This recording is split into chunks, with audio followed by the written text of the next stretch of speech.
In 1937, a railroad foreman in Tuscaloosa, Alabama, rose before the sun.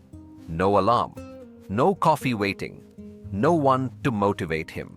He dressed in the same order he always dressed, ate the same breakfast he always ate, and walked the same path to the yard he had walked for 11 years. He was 53 years old, had buried a son, lost his savings in the crash of 1929, and worked 6 days a week in weather that would send most modern men to their beds. He did not consider himself disciplined. He considered himself a man with a morning. Science has spent 90 years catching up to what he already knew. Number 8 on this list was practiced by 79% of working men in 1932. Stanford confirmed in 2019 it produces cognitive advantages lasting the entire day. Number 3 was studied by military psychologists during the Second World War and shelved when it proved too simple to monetize. Before we start, hit subscribe. Let's count them down. Number 20. Dressing in the same order every morning. Your grandfather put on his clothes in the same sequence every single day. Left sock, right sock, trousers, shirt, suspenders, boots, always. Not because he was rigid, because the ritual required zero mental energy and left his mind completely free for what the day would actually demand. A 1935 survey of industrial foremen in Tennessee found that 81% reported fixed morning preparation sequences followed for years without conscious thought. Researchers at Columbia University in 2011 documented decision fatigue, the mental exhaustion produced by small choices accumulating through the day, and found that every micro decision made before 6 a.m. depletes the same cognitive resource used for judgment and self-control hours later.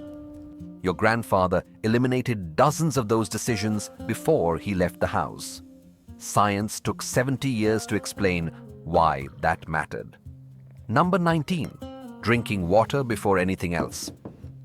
Before coffee, before food, before conversation, your grandfather drank water. A full glass drawn from a well or a pump, consumed standing at the kitchen counter before he sat down. A 1933 agricultural health survey found that 88% of rural working men reported water as their first act upon entering the kitchen. Researchers at the University of East London published findings in 2013 showing that 500 millimol of water in the first 30 minutes after waking improved cognitive performance and reaction time by 14%. A separate Vanderbilt University study found that morning hydration activates the sympathetic nervous system within minutes, producing alertness comparable to a moderate dose of caffeine, with no crash. Your grandfather had no word for sympathetic nervous system activation. He was just thirsty. Number 18. Making the bed before leaving the room. The bed was made every morning. Not perfectly, but made. Sheets pulled tight, blanket folded, pillow set. 90 seconds.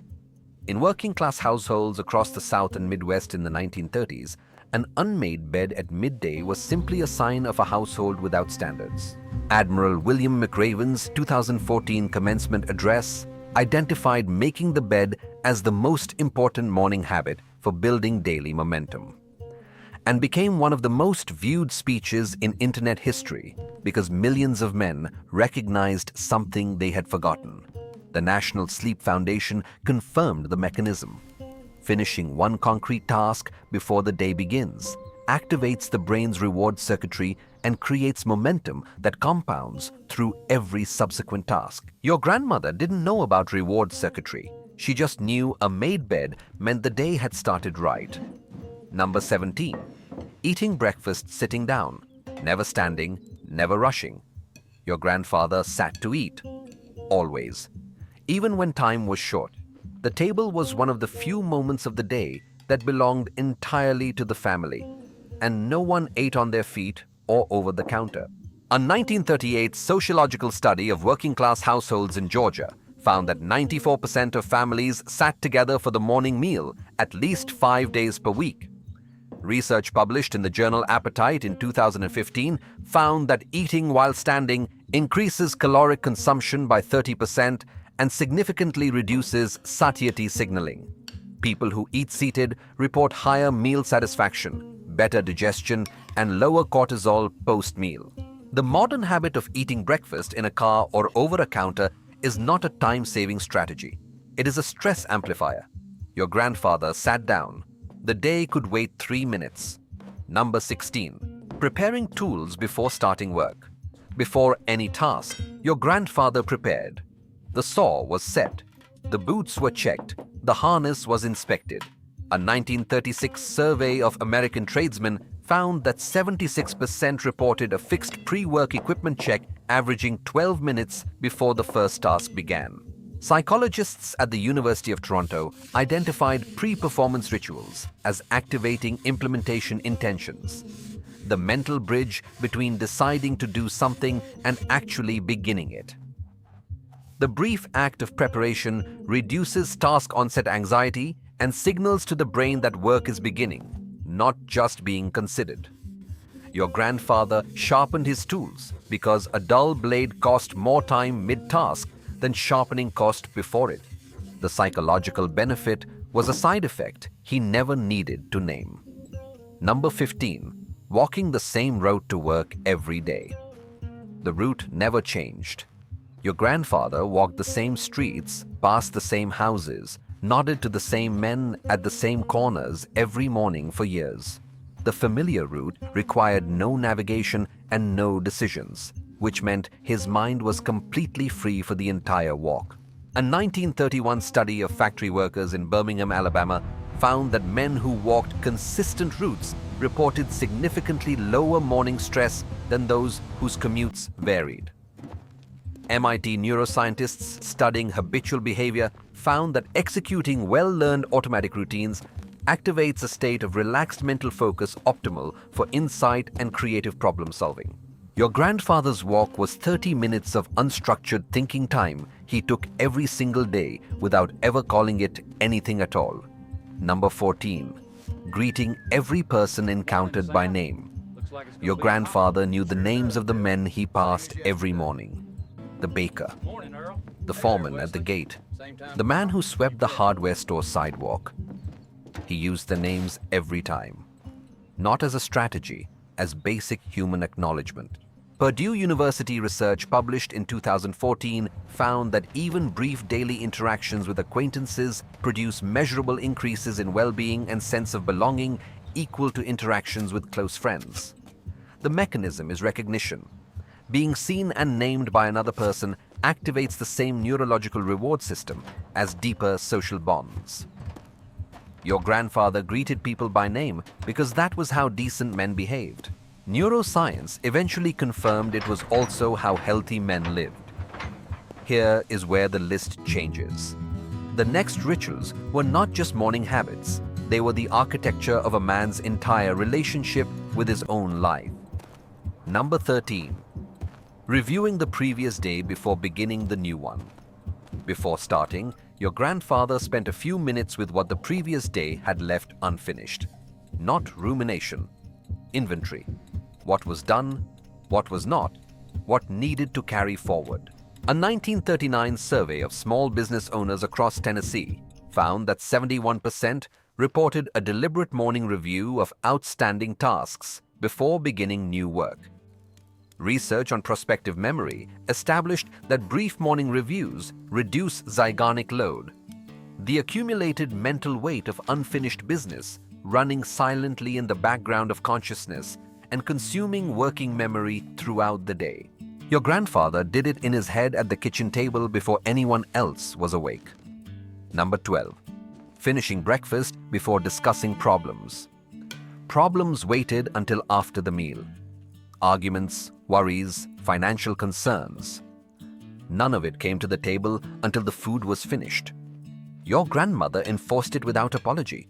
A 1937 sociological study of working-class families in Kentucky found that households maintaining this boundary reported significantly lower chronic stress among working adults.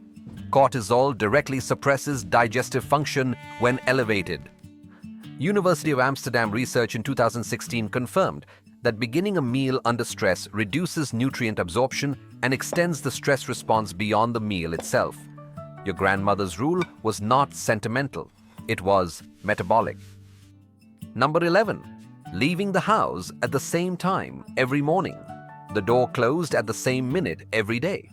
The entire morning was organized backward from that fixed point. A 1935 time-use study of American industrial workers found that men with fixed departure times completed morning preparations more efficiently and reported lower morning anxiety than those with flexible schedules.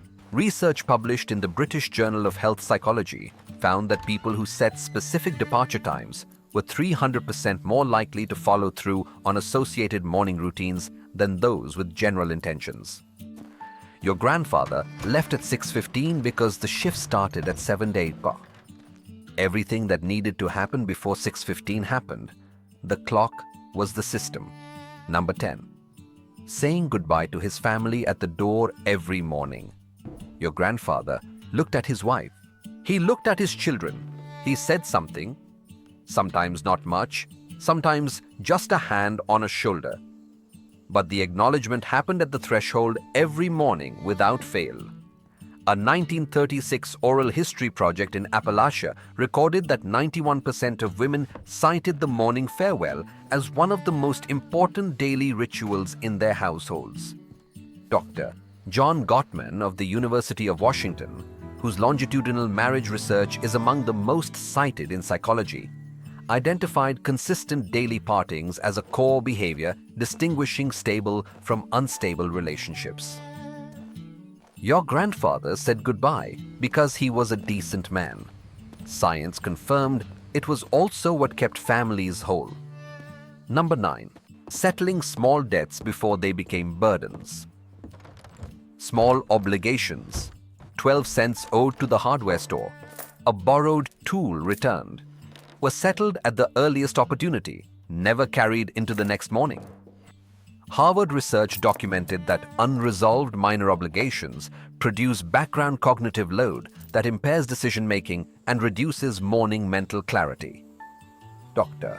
Francesca Gino found that resolving even small outstanding debts produces an immediate improvement in mood, focus, and self-efficacy. Your grandfather settled his debts because honest men did not carry avoidable weight. The psychological relief was something he felt without ever having a name for it. Number 8. Preparing tomorrow's work clothes the night before. The work shirt was on the chair, the boots were at the door. 4 minutes the night before eliminated 10 minutes of morning friction and every decision associated with it. A 2019 University of Helsinki study found that preparing clothing the night before reduces morning stress by 23% and produces measurably higher focus scores at the start of the workday. Your grandfather set his clothes out because mornings were for working, not choosing. Number 7. Eating the same breakfast most mornings. Monday through Friday, the breakfast was the same.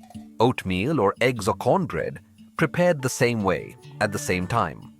A 1935 nutritional survey found that 83% of Tennessee working families served the same breakfast 5 or more days per week.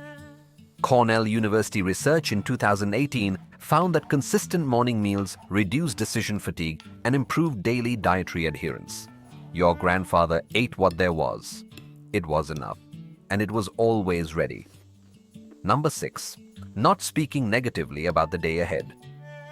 Your grandfather did not narrate his dread. He may have felt it, he did not say it. Dr. Alia Crum of Stanford has published extensively on expectation priming, the mechanism by which stated expectations shape subsequent physiological and psychological responses. Negative verbal framing before a task measurably elevates cortisol, reduces risk tolerance, and makes the predicted negative outcome more likely.